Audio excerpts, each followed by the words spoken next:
All right. So we'll discuss these points within responsive web development, and we will start with measurement units. I guess most of you have heard about pixels and percentages. You have worked with them. Generally speaking, when you need to decide the width and the height of something on your website, I would advise you to use relative units. So when I say relative units, what do you think I mean? What, can you tell me? Can you give me an example of a relative unit? Relative to the viewport. Yeah. So for example, if I say that this is that I want the body to. Okay, not the body. We'll make a section. So let's say we have a section. It has the background of red, because that's a beautiful color. And oh yeah.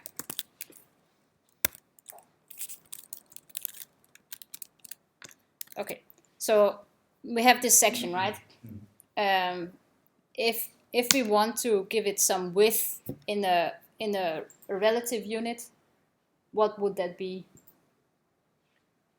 So let's say all the units that we have. Can you see it? If it's on black, sort of. So all the measurement units that exist, those are pixels. Pixels, Yeah. percentage. Yeah, percentages. View width, view height. Yeah. EM, can remember what EM stands for. REM. REM. EM. Yeah, that's also here. And width and height, actually. Like width and height? Yeah. Well, yeah, but those are not. Those are not real measurements, no. Right, but yeah, those width and height can have all of these units. So when we say relative measurement units, we mean actually all of these, right? So pixel, that is absolute, and it's absolute because one pixel is always one pixel. It's not going to be bigger or small. Well, it actually will be, because if you have a screen. Yeah, exactly. Yeah. If you look at it on a retina screen, then it's going to be different than, yeah. But it's more absolute than than the other units anyway. So when you, let's say that we give this section a width in pixels, right? So if we say this has to be 200 pixels wide, or maybe actually let's say 800 pixels wide. By the way, how can I get it? Oh, that's too big. How can I get it to be displayed in the middle? Can you help me with that? So I want it to be centered. Margin line. Yeah, margin. Margin auto, I heard someone say. From other class. So margin auto will help, right? I could also write margin 0 auto. Do you know what the difference between the two is? 0 is making up and down. Yeah, exactly. So if I say auto, it's going to be auto on all sides, right? If I say 0 auto, it's going to be 0 and auto. Is there a way to center it horizontal or vertical? We'll get back to that when we talk about display, because that's a super irritating issue that front-end designers get all the time, because all designers want stuff centered, right? It's pretty. So yes, we will get back to that. Right, but what is the problem using absolute units like pixel? So let's say we have some text in here, right? It's not scalable. Yeah. We'll introduce scrolling So on the browser. Can you see what happens? Yeah. It's not scaling. Yeah, exactly. When we think about responsive web design, then absolute units don't work that well, because then we will have to use what to adjust this. So if I want this to work, then maybe I could use a media query, right, to set it to another value on mobile where there is not 500 pixel width. Yeah, but it just requires so much more work, right? So what could we do instead of using pixels? 16%. Yeah, so if we just said 80%, right, and then resized, then it was always 80%, depending on your viewport width, or actually, well, on the parent's width, but because the parent is the body in this case, and the body has 100% width, it's viewport width. So yeah, so if we said viewport width here, then nothing changes because it has the viewport width, viewports width in this case. Yeah, so what is the difference between using VW and VH? One is for the width, the other one is for the height. Yeah, so does that mean that because this is a width property, I cannot use the height here? I think you can, but I'm not sure what the reaction will be. I think you can. Should we try? I think the process they understand. It's because it takes a percentage of the size of the screen. Now it's 80% of the view height. Exactly. So yeah. So if we say that yeah, you're right, Henrik. So right now the width is 80% of the viewport height, right? So that means if I set it to 100, then yeah, well, I guess yeah. Now it's gonna be too big at some point because the height is bigger than the width. So yeah, you can use the width attribute with viewport height if you need to, but you normally use it with the height, right? So if I say viewport width here, so it's 80%, and then if I want the minimum height to be 50 viewport height, then it's always going to be at least that. So if I resize my browser this way, then you see that the height changes. Because it's relative to your viewport height. Right, and then so we can say that these units are actually also absolute, like the pixel. Do you know what I mean? Like percent is relative to its parent, right? So if I say that, let's just set it to, so we say this has to be percent, and if we say the main has, oh sorry, not the main, the body has a width of 400 pixels, and this also have to be margin out, so for this to be centered. Then you see that 80%, and I know that you can't see the body here, but it's because CodePen gives it to us for free, but it is there, right? So the section is the only element within the body right now. You can just tidy this up. That wasn't tidy. Well, anyway, so now we have a section within the body, and the body has a width of 400 pixels. Then if we say that the section's width is 80%, then the 80% is relative to the parent width. So it's relative in that way. But if we use viewport width instead now,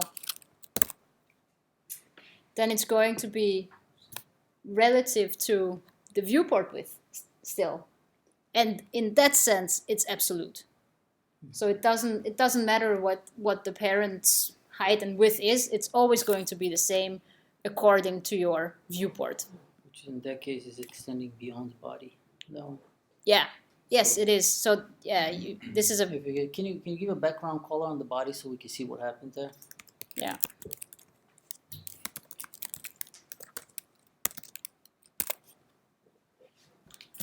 it's probably, you can't see it that well, but yeah.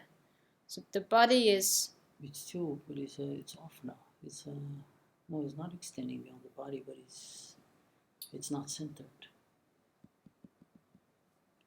yeah.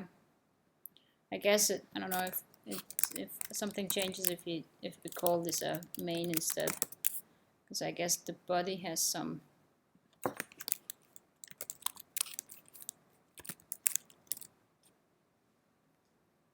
Yeah, it is. Then you can see that. Yeah. Then you can see what's happening. Yeah. So yeah. So if we say the width of the main, which contains the section, is 400 pixels, and the width of the section, which is inside the main, is 80 viewport width, then you see it's the red is relative to the viewport width. The blue is always the same because it's always 400. And then if we change it to if we change it to that, then it's always going to be relative to that. So if this is it doesn't change right now because it's an absolute unit, which is the pixel. But if we change it to, for example, 90%, then they're both going to change, right? So to sum it up, when you're doing responsive web development, then you should try to stay away from using absolute units, or well, viewport width and height is pretty useful sometimes, but try not to use, I call them magic numbers, so like 1200 pixels, 200 pixels, because then you just create more work for yourself, right? You're going to have to check it in every single screen size and see that it still works. A good example is actually something from your homework where you set something to position absolute and then top left some certain pixel number, right? And then you have to check it in every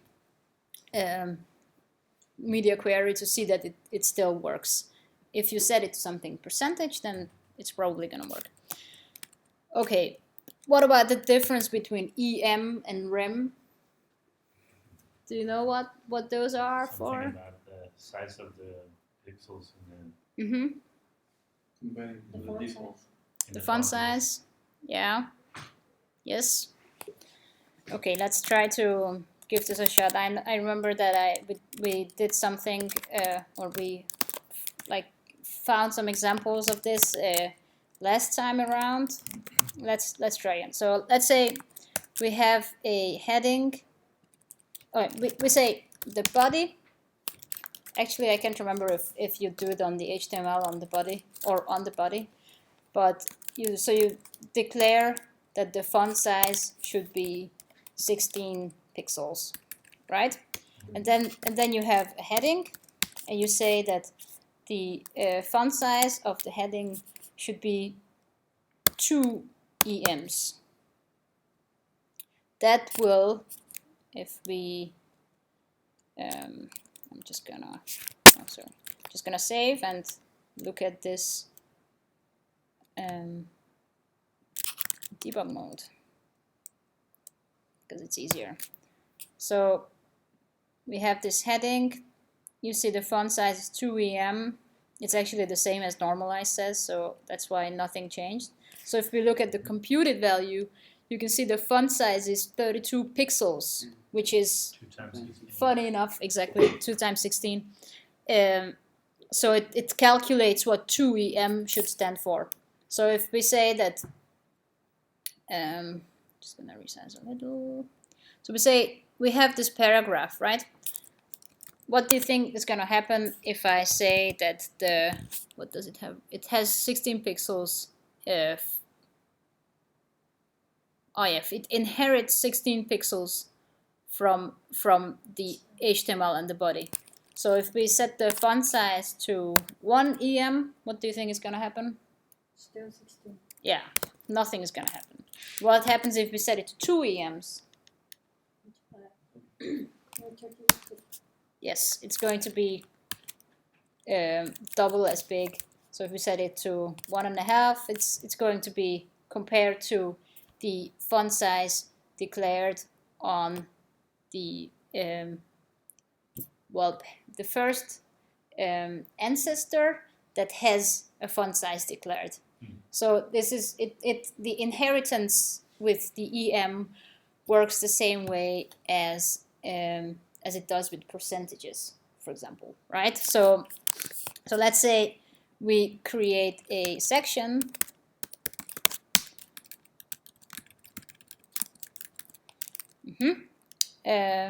where we say that the section has a font size of 2 EMs, because this is a really important section. Then you can see that even if I, well, yeah, okay. We just say the paragraph's font size is 1 EM. So if I inspect it over here now, so can you explain me what's happening? Why is it so huge right now? I mean, the heading is still 2 EM and the padding is still 1 EM. Why are they so huge? Because the section gets or inherits Is the it font size of its parent, which is the body, that has a 16 px. So if you multiply it or you double it twice, yeah? section will have 32 px, and if H1 will have 2 em, so it will have the same as what its parent has. Right. So okay. So again, we declare the font size to be 16 pixels on the body, right? Then we say that the section inside it should have a font size of 2 EM, so basically double whatever its parent has. And then on the heading, we say it should be 2 EM, and because it takes its like baseline from the first parent that has a font size, because the font size on the section is 32 pixels, now it's going to be 64 pixels, right? And then the section is, or the paragraph is going to be 32 pixels. So I have a super interesting question to you right now. I hope you are as excited as I am. What happens if I put a heading and a paragraph outside of the section? How big are they going to be? They're gonna go back to the body side, or no, you have the body and then you have a heading, so it's going to be body and heading. 32 and 16. Yeah. So you see that this heading. Can you read everything, by the way? On there, is it too small? Should I zoom in? Is it fine? Okay. So you see that we have a heading inside the section. If we inspect the font size, you see it's 64 pixels. We have another heading, and if we inspect its font size, it's 32 pixels. And you see that the heading doesn't have I only give it a font size once in the whole code, right? I'm just saying it has to be 2 EM, but sometimes it's going to equal 32 pixels. Sometimes it's going to equal more, and it's because of it takes its baseline from the first parent with the font size. It's a compounding calculation. Yeah, but that means that it's actually sort of good news for you, right? Because that means if you have a section which is super important. So if you have like an important section in your code somewhere, on your web page somewhere. So if you have like an article where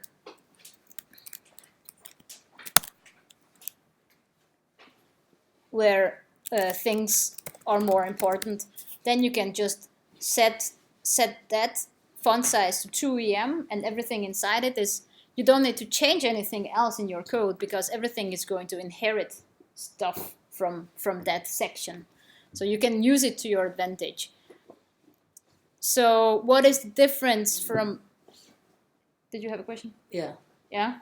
What if you move the important class above the body on the CSS? Above the body. Yeah, above the body. Nothing happens. No, but you should... I was thinking about the inheritance, because Yeah.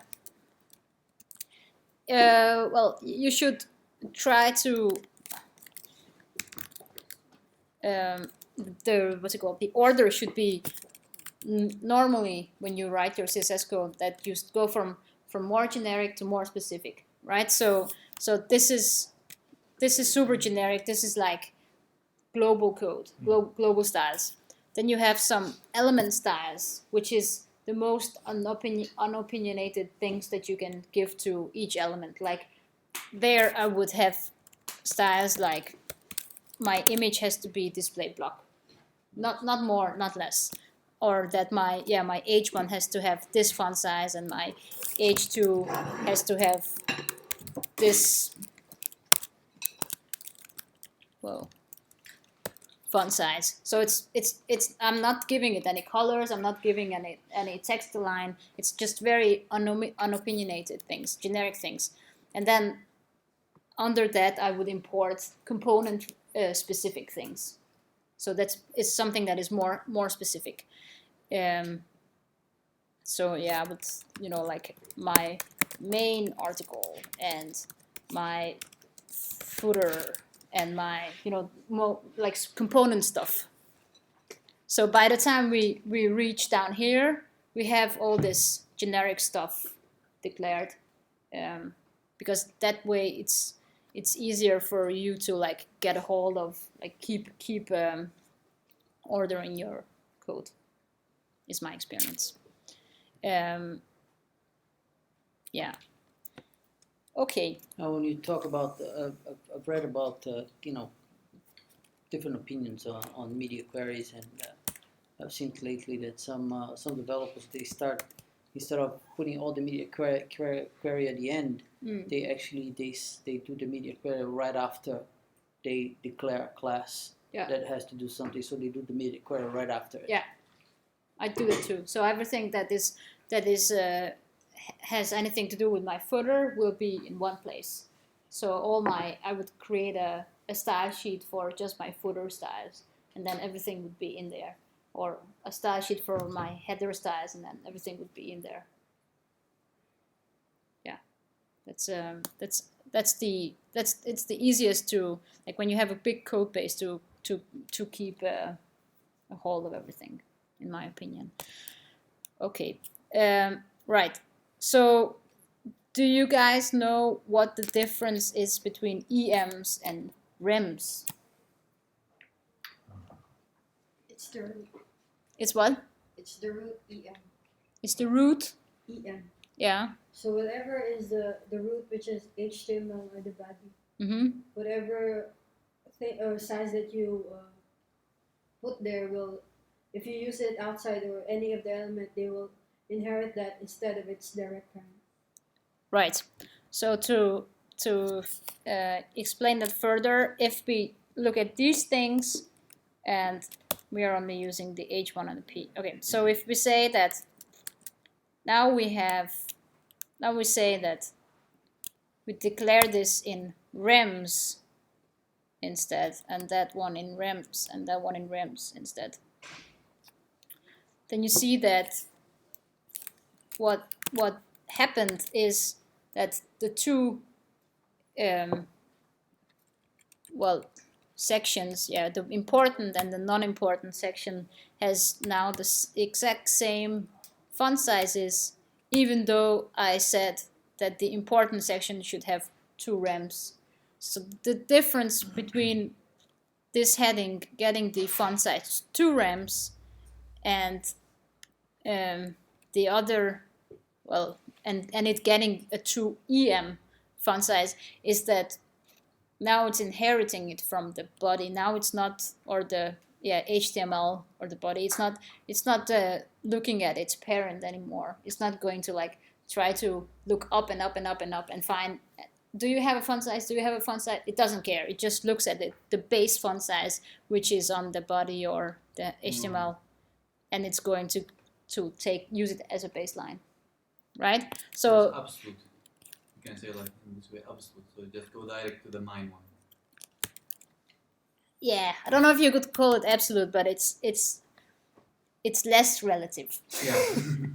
So what do you think will happen I still have rems in here, right? So what do you think will happen if I say that the body and HTML should have a font size of 20 pixels? Get bigger. Mm-hmm. Yes. So now my heading will have 40 and my paragraph will have 20. And that's because they are still inheriting from the body. So what do you think will happen if I raise the importance font size to 4 rems? 120. What will be? 120. What will be? The size Of what? of that importance. Mm-hmm. But will we have any visual changes? Yeah. Yeah? Do you guys agree? Nothing happens. Nothing happens. Why? Because the heading has a font size on its own, so it doesn't care about its parent. It only cares about the body font size, right? Oh, that was a tricky one. I'm sorry. but if I but I think that if I maybe, I'm not sure if this, yeah, so if I remove any explicit font size declared on elements within the important, then it's going to inherit from there. So I don't know if you understand what I'm saying, but so now this section important, it has a font size 4 rem, right? And my heading has 2 rem, so it doesn't care what the section said because it has its own font size. So it's only going to look at that, and then it's going to use the body's font size as a, sorry, will you close the door? As the baseline. Thank you so much. It's too hot. It's too hot. Is it too hot? We'll open when we take a break. But because the paragraph has no font size declared anymore, now it's going to inherit it. And you can actually see the inheritance in here from its direct parent, which is the important. Is that clear, or is it completely jumbled? So if we look at the inheritance of the H1, right, we have declared 2 rems, and all the other ones are crossed out. I don't know if you can see that. But because we have something directly on it, it will use that one. Otherwise, it would have used the one that it gets from normalize. If we didn't have normalize on, then it at some point would have reached whatever we declared on its parent, right? Mm-hmm. But because it has something more specific, it's going to use that. So, yeah.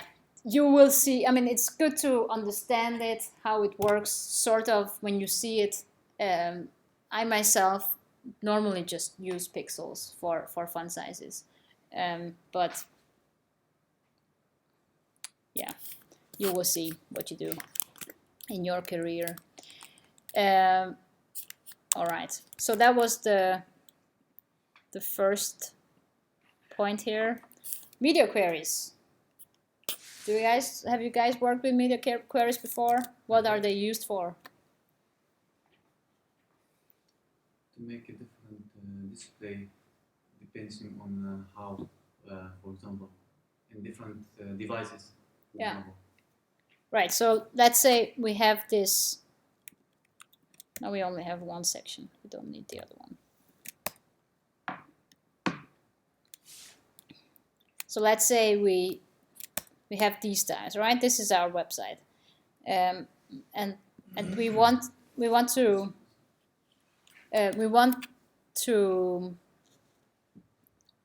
get the letters to get a little smaller on mobile because they're filling too much of the space. Then what would we do? We would use a media query, right? And actually, in this case, it would be pretty easy to do it because we are using rems everywhere. Is there any way to make it scalable by the height? like the size of the boxes? Yeah.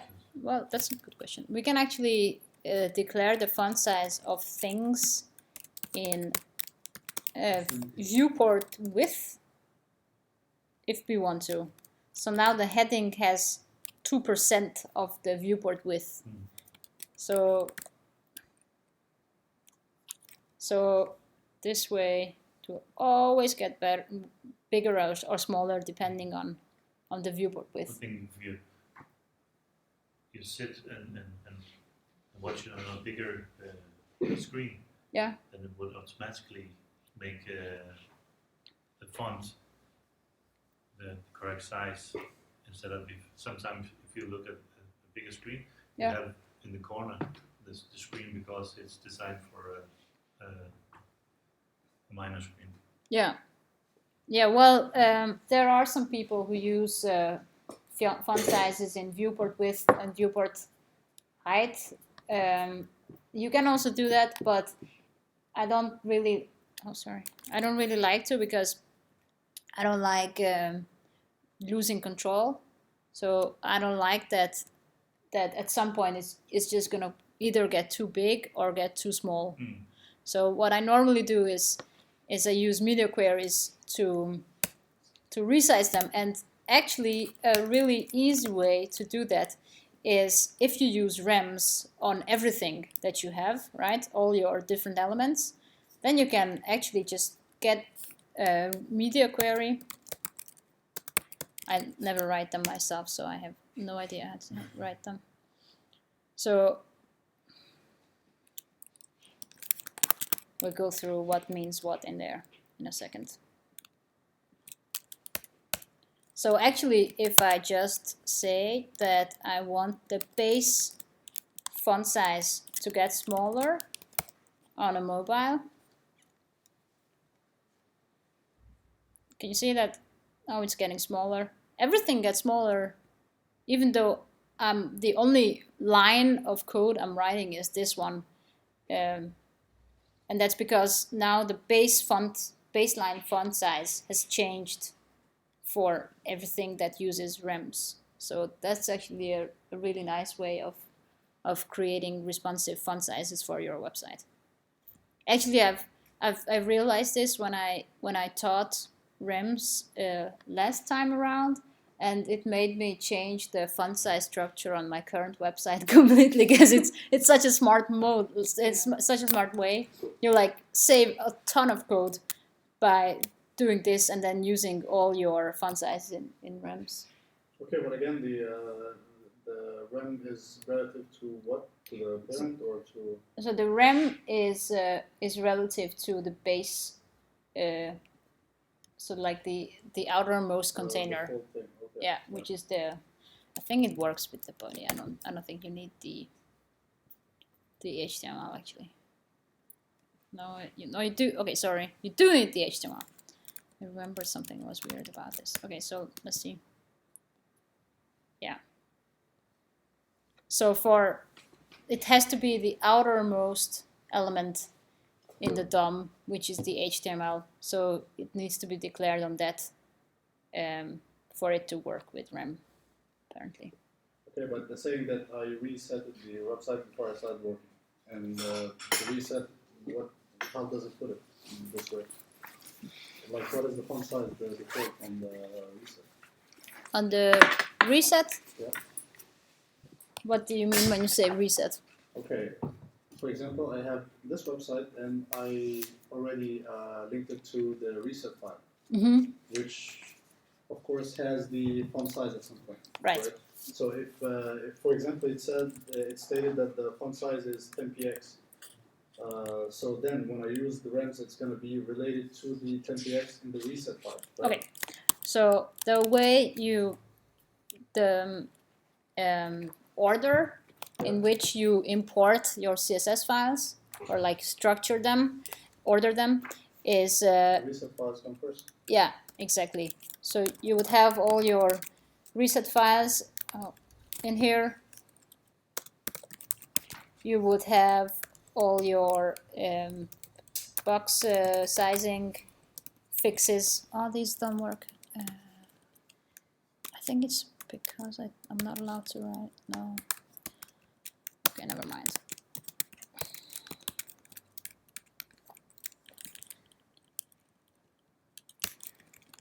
So you would have reset or normalize up here. Yeah. You would have box sizing. Then you would have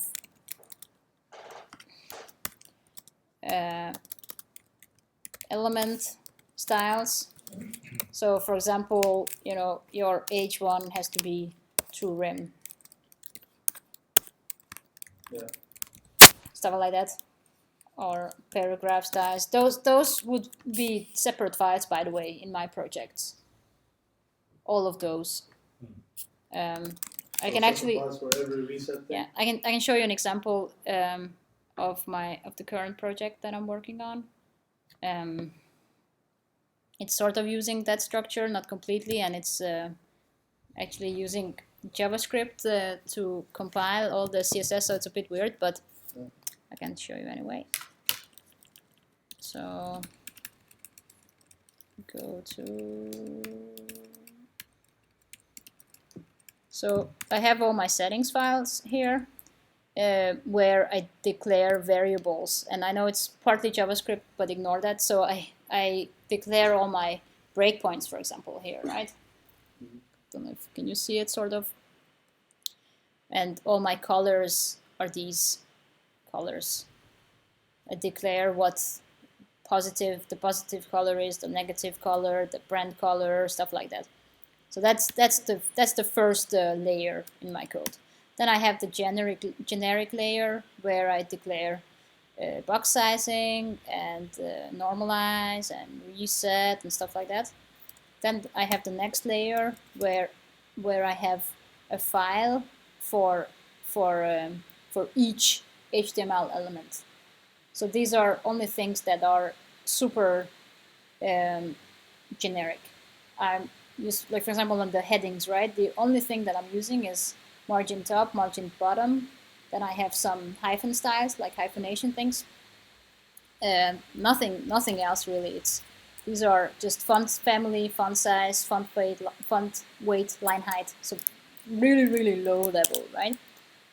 Then on the image, I'm basically just saying this very generic things. So this is all my element styles. And then I have components, and then I have the smaller components I call atoms, the bigger components molecules, the even bigger components or organisms, and then in the end I have some utilities. So that would be the order in which you import these things. Okay, my question is, you're saying that it's preferable to use REMs so that we can fix it when we use media query, right? Yeah. And my question was, okay, if I'm using REMs, what in the reset file? So the reset file comes here, right? So in the reset, it probably sets font size to 2 EMs. I don't know, doesn't matter. And then you have your element styles. You would have the HTML body in here, where you would say font size is 16 pixels, and then you would import your heading 1, heading 2, whatever size. So because this is the same specificity as that, this will win out. So whatever you have in the reset or normalize or whatever will be ignored because it will get overwritten by your own code. Yeah, so that's. So it's not going to be relative.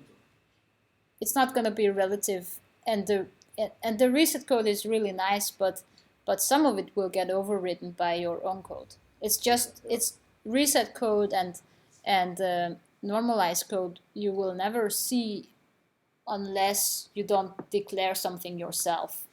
Okay, yeah. So this is just to like get a baseline in all different browsers, right? It's not going to trip you up if you import it as the first thing. Okay. Mm-hmm. Do you use both in your code? I can't remember. I actually think that we do because we needed some part of one of them and some part of the other, and then we ended up using both. Yeah, I can't remember, to be honest. Okay. But yeah, I think so. Which is also fine. I mean, whatever your project needs. Okay, so media queries. you have a couple of choices, right? You can write something here, and then you can write something before the end and after the end, basically. Whatever you write before the end is going to decide what you are targeting. You can be targeting screen readers or screens or all media, and then whatever you write here is basically how big, right? Is it bigger than something or is it smaller than something? You can write anything here. You can write, well, this is basically an if statement, right? Where you say, if this is true and this is true, then do something. So this can actually be minimum width and then something in pixel. This can be minimum height, can be maximum height. You can write whatever. You can write it in pixels. You can write it in viewport width. You can write it in ems. It's up to you. The most normal or popular thing to do is to use pixels or ems and to use width, the width property. The right? max is 2. Right? Yeah. So if I say that I want the font size to be this, when that is true, then it means that if I'm on a media that is a screen, so just a regular computer screen, and the viewport has a max width of 600. So when this is true, right? So if it's 600 or less, then it's going to do that. So if I say the background should be red, when this is true, then it's easy to see that whenever I go over the 600, then it's going to disappear. And if you go min, it goes wide opposite. Yeah. So if I go minimum, then it's going to not be red and start being red when that is true. That's clear, right? It's not that difficult with media queries. I can never remember them, so I normally create mix-ins for myself or utilities that do it. So in my code, I normally just, if I go into some, what's it called, some random thing. So if I have this whatever thing here, that's how I write my CSS, just ignore it.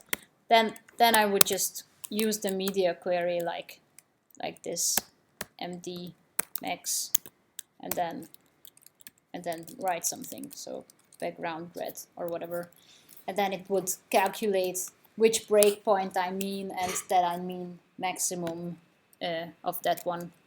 So now this would create something like maximum width 1024, and then with the right media query. So if you don't want to remember writing media queries, you can always find some nice utility or build some nice utilities for yourselves. You don't need to remember everything yourselves.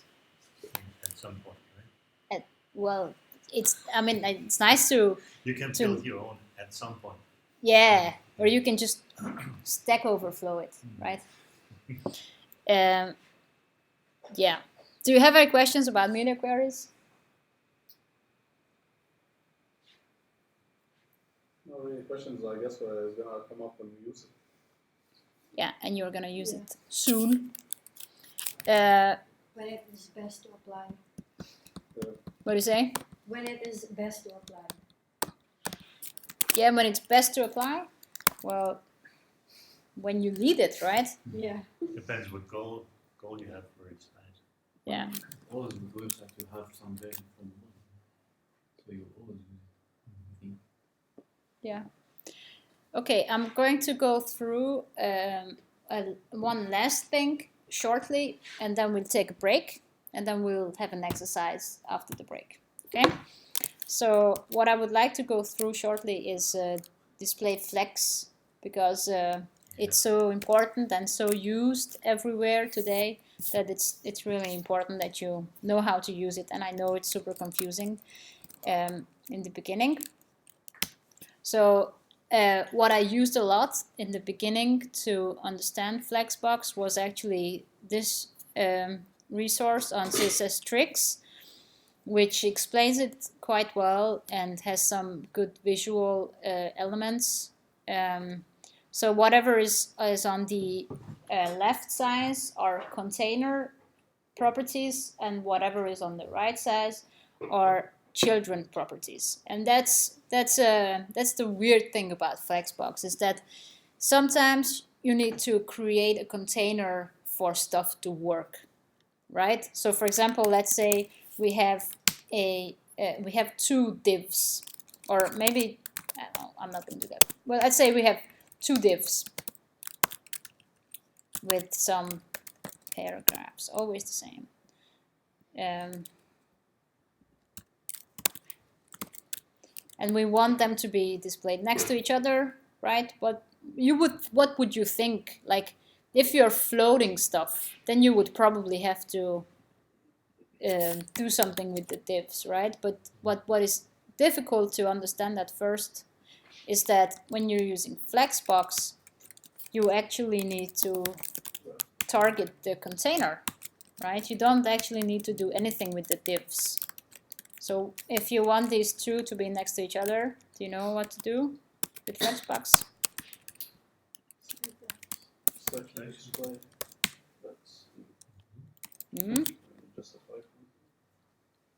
Yeah, right? So one line, display flex, boom, it works. Now it's going to be next to each other always.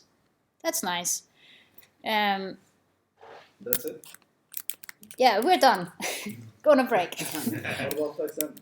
It's flex end. This is the thing that I don't really get about flex, because Yeah. sometimes, seriously. Sometimes it works, sometimes it doesn't. Says, Yeah. okay, use flex end, justify content flex end, and I use it and it doesn't apply.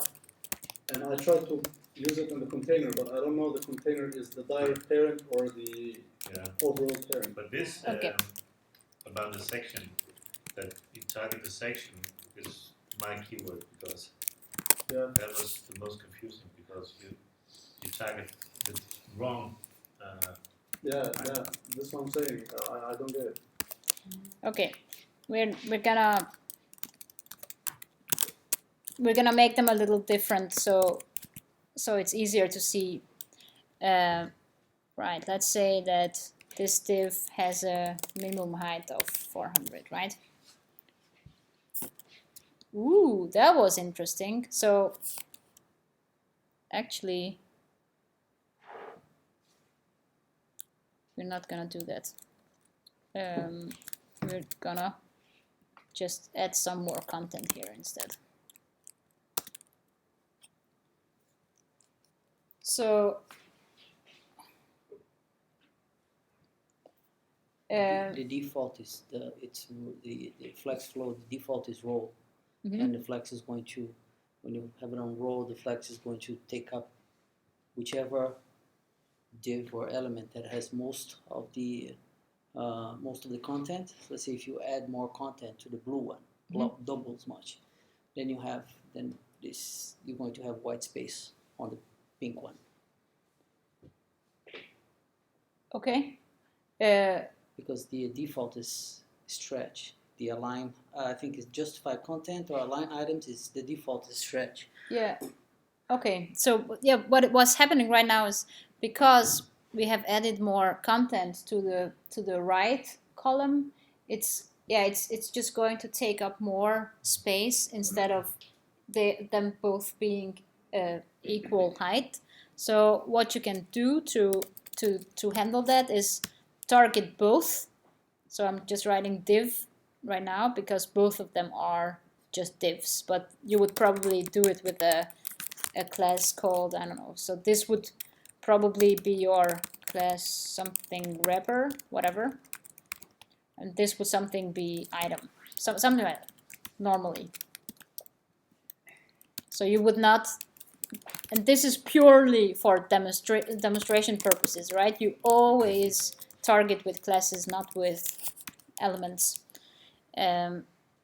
Right, so what you normally do here is if you want them to be the same width, then you would just say 50%. You can also, so that's width is something you need to declare on the child. If it doesn't have, if it has auto width, which is the default property, then it's going to be depending on how much generic, like what's it called, default content they both have. So if they don't have the same, then it's going to trip you up. If you want them to be the same width, then you would add some width that applies to both. You can also add something. If you, for example, if you want this one to be something, then you can also just target that one, you know. So you could say the first child should be, no, it's not yeah, so you could say this should be flex shrink 0, maybe that will work. Yeah, that's actually sort of strange.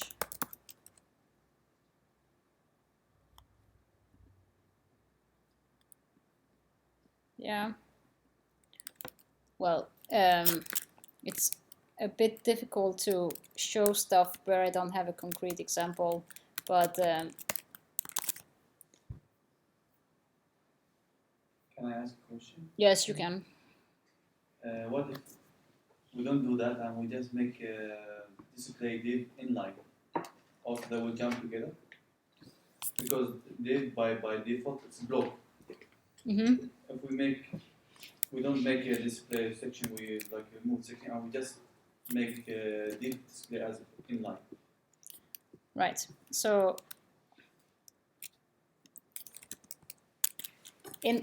you mean in just inline? Yeah. Then you are not allowed to give it a width. You're not allowed to give it background. You're not allowed to give it padding. You're not allowed to give it height. Inline elements, they are just, it's just text basically and images sometimes. So that will be difficult. You could use inline block, but inline block is not perfect. It has some. It does. I'm not gonna go into detail, but it's a bit difficult to work with. So flex is a lot easier because it requires a lot less code. But yeah, so if you want stuff to be next to each other, then you can just. I separated from CSS tricks the items that goes on the container and the items that goes on on the. That's really nice. Try to check out what I sent to your. To mine. Okay. Okay. Yeah. So those, maybe you can post that in the group. Yeah, but so the different things you can do with the container is tell it which way it should go, right? So you can say whether it should be a row or a column. You can also order it in the other way around. So you can say that it should be flex direction and then row reverse, which it will just reverse your rows, right? You can do the same with, so if you say it should be a column, it will be under each other, but because I said it's 50%, they will still be 50%. If I say column reverse, then they are going to reverse each other. Yeah, so that's pretty self-explanatory. When would you use column, flex direction column, right? Why do you use flex if you don't need to be, if you don't want things to be next to each other? Do you know? For the width. The what? If you make it like a GAM, you can define the width. The width, yeah. Mm-hmm. That's the finish. Okay, so let's. We're on the same page. So this is pretty much the same. Like they have, do you know why this white text appears? That's basically because we are using some paragraphs which have some styles from normalize, so it has some margins. Maybe we should just work with the reset instead. So yeah, so if you don't have any margins, then writing this,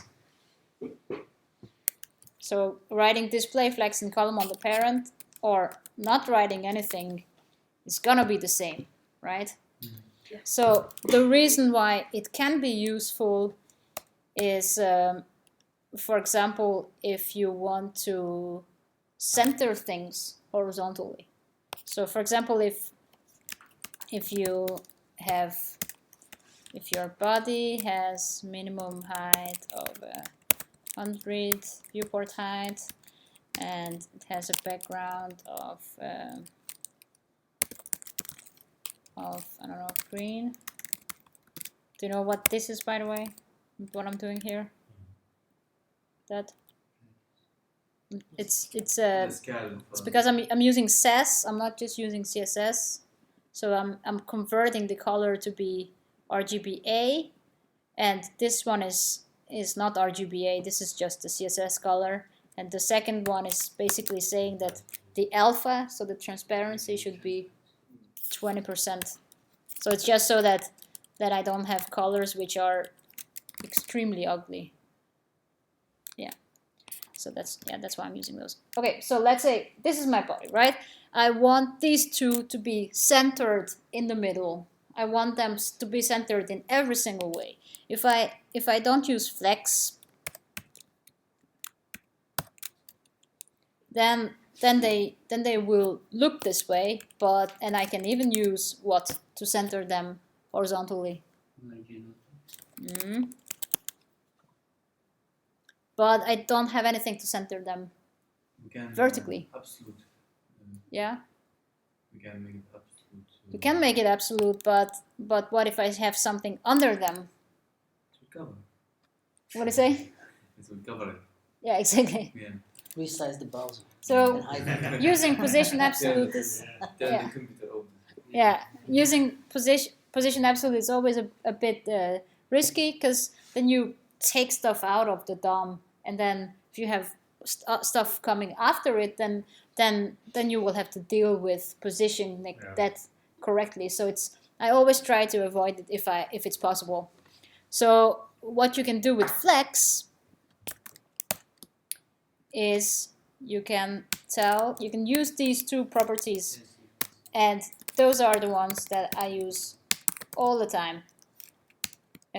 Justify items, and this is always difficult to remember which is which, because there is justify content and align content, and justify items and align items exist both, and you normally just use one of those for each. Yeah, they're all for the container. Justify content, align items, and align content is for the container. Yeah, but the opposite exists as well. So you can also use align items. Yes, of course. Align self for the items. Justify content, align items. Yeah. Yeah, but you also have justify items and. No, don't you? Align items, align content, Space between.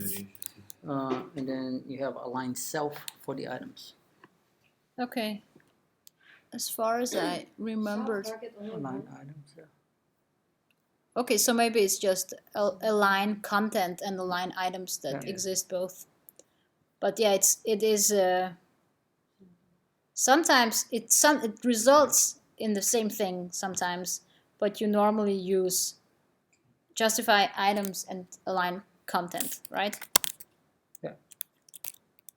Justify. What was it? Yeah, justify content and align items. Yeah. Right. Okay, so I have done that. I have centered both. Why is it not in the middle?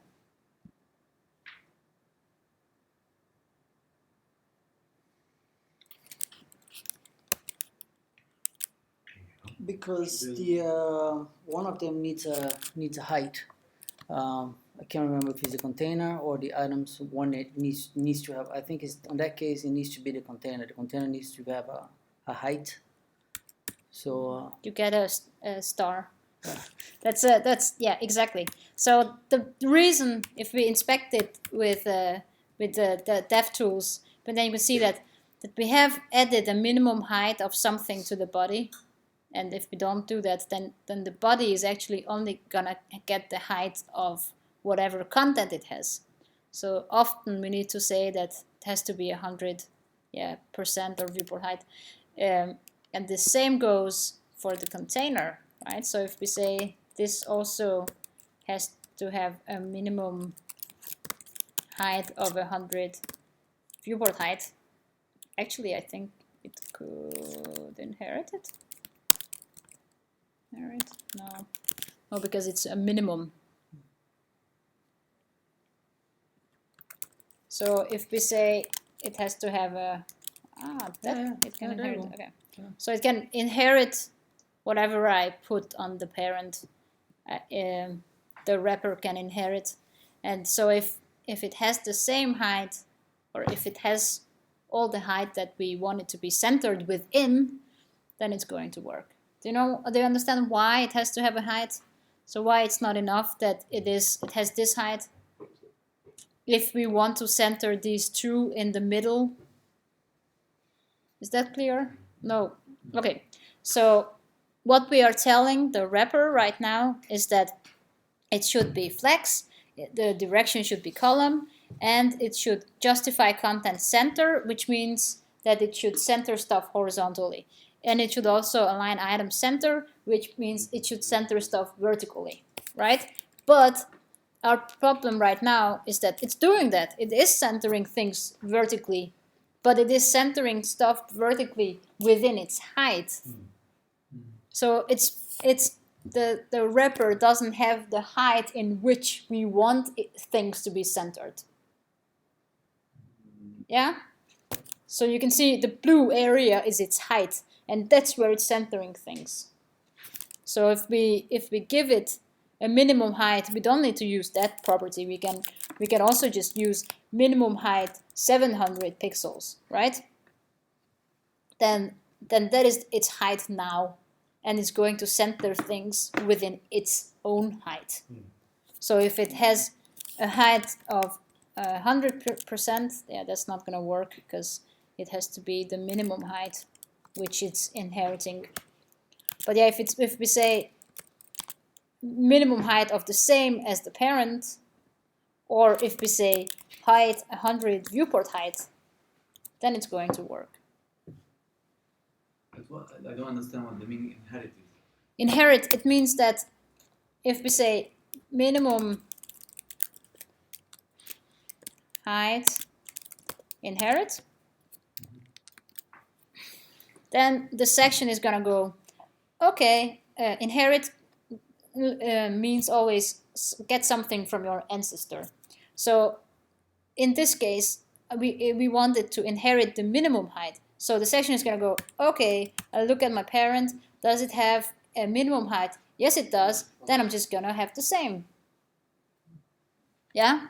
So if we say the body has this background, right? The section, well, that's going to be hard to see. But okay, let's say the body has, I don't know, color of red. It's also going to be difficult to see. But now if we say the color should be inherited because it was inheriting it. You can't really see the difference, but now it's just going to go, the section is going to go, okay, I should inherit my color from the parent. So I look at the parent. Does it have a color? Yes. Then it's going to be red. And it's not only parent, it's also ancestors. So if we say that, for example, the first child should inherit the background, then the item is, this div is going to go, okay, so I should inherit my background. Does the section have a background? No, it doesn't. Does the section's parent, which is the body, have a background? Yes, it does. Then I'm going to inherit that. So now it has the same background as its grandparent. Does that make sense? Okay, I have a question about flex. Yeah. Now, you put the display flex in the wrapper, which is the container, right? Yeah. And everything else as well, it was within the wrapper. You didn't use it within the child's or the children. I mean. So the children, they actually don't need the width either. No, I mean the justify content and the flex properties. Yeah, there is no properties on the children at all. It's only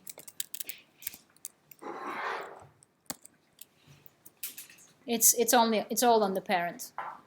But this is how it's usually used, because the way I understood it is that, okay, the container takes the display type, which is flex, and the child takes the property that I need, which is, let's say, justify content flex end or something. Yeah. So is it how it works, or everything works within the container itself? So if I say justify content flex end, for example, then it's gonna move stuff down. No, I meant, okay. So the children are inheriting the flex end, right? Okay. But what if we remove the justify content? We took it and we put it, for example, in the second div. You can't, because this is a container property. So if you want, for example, the div number 2, yeah, right? So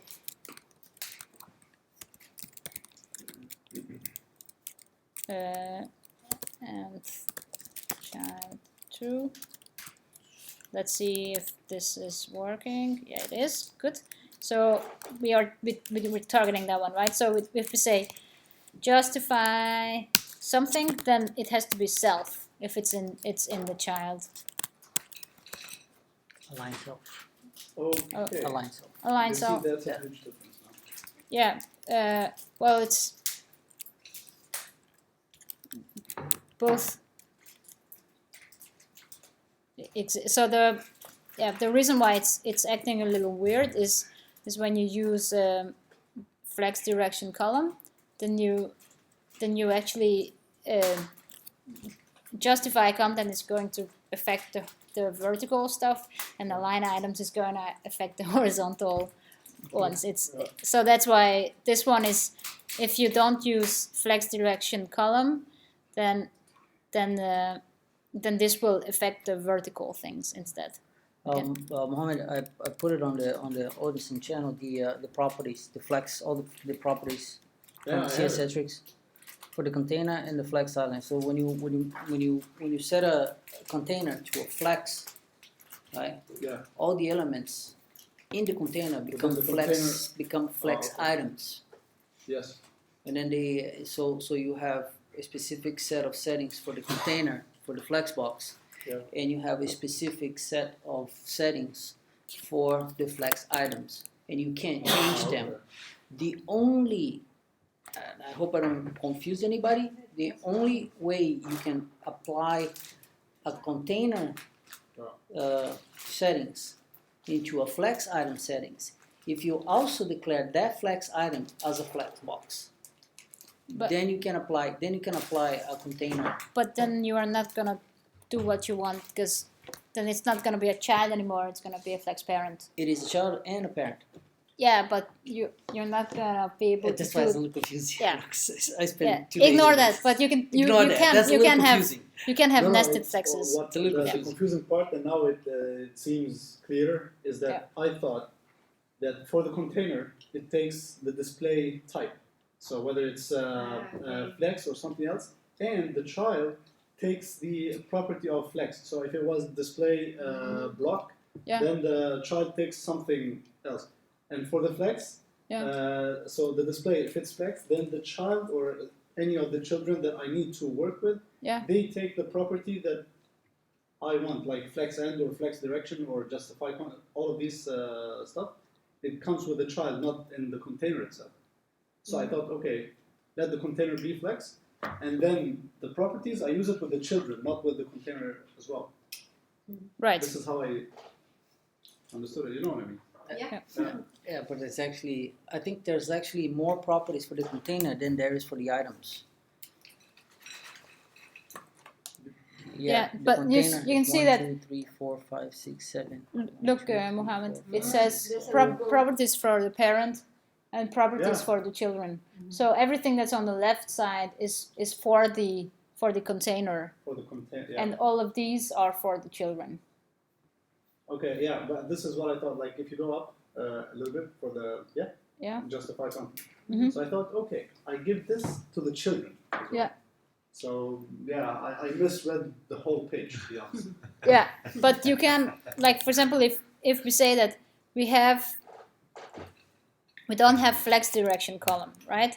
Yeah. So then we would have these two items in the wrapper. If say display flex and then justify content and align item center, then they're going to be next to each other because they have the 50% width, right? Yeah. And then if we say that the item number 2, it should align itself flex end, then it's going to move itself down. So that's what you can. That's how you can like get children to do something different than the other ones. Yeah. So that's what you use children properties for. But very often you don't use any properties on the children because styling the parent is enough. Yeah, Right? this is what drove me crazy. Yeah. Because it says class container display flex. You see, and then the one after it, it says flex direction, and still container. So I thought that works on the other way. I didn't know actually that the page itself, like this page, is divided into the container, like all of these properties for the container and Right. these are for the other. I see. Okay. But anyway, yeah, it's better now. I hope so. At least. So you can now play Flexbox Party. Yeah. Yeah. I still have it there. Yeah. All right. I think we should take a break. We got it. We already Yeah, I can see. we already started.